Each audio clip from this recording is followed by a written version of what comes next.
everyone. I wanted to talk a little bit about our new book. So we are starting with the book All Learning is Social and Emotional. It's by Fry, Fisher, and Smith.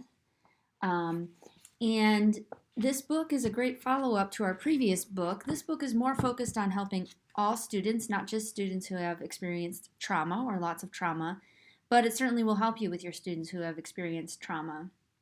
There's a lot that we're going to talk about in this first chapter in discussion groups, but I wanted to point out in particular the section on curriculum because I think it's really important and it might not seem like an important thing compared with the other items. So I wanted to be sure to point it out. It's on page 6.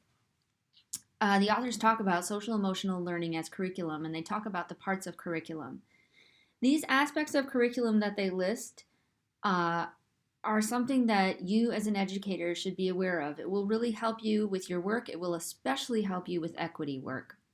And what do I mean by that? Well, I'm going to explain.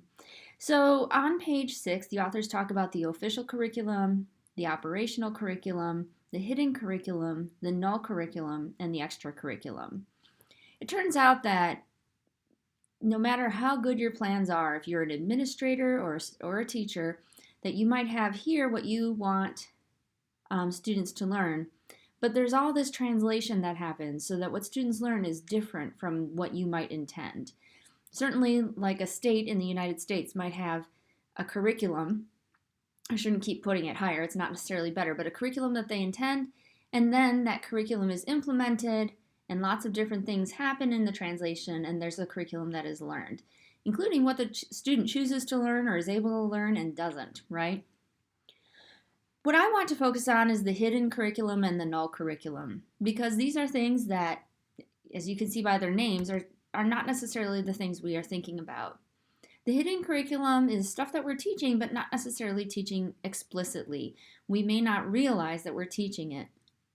So examples of hidden curriculum, and there are lots of them, includes posters on the walls. And not just what the posters say, because that might be very intentional. You might have lots of motivational posters on the wall, but also the pictures on those posters and who's saying the things.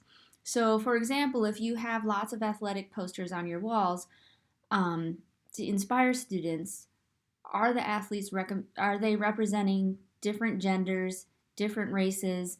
Are they representing the students to which they are aimed, right? Additionally, if you're teaching a health class or teaching about family structures, are you talking about same-sex families, or are you only talking about heterosexual parents? If you're only talking about one type of thing, then the hidden curriculum, and actually the null curriculum in this case, is what you're not talking about.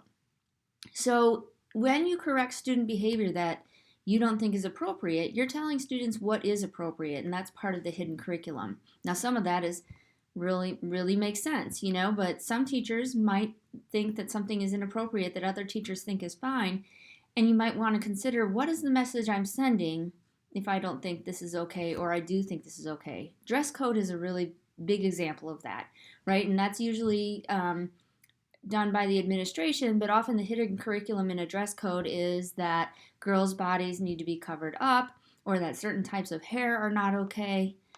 Certain types of cultural styles are not okay. So thinking about those things is a key piece to understanding how we can help our students with their social and emotional learning, and how we can think about the equity issues that are behind all of that. All right, I look forward to seeing what everyone has to say about this chapter, and I hope you're having a good week.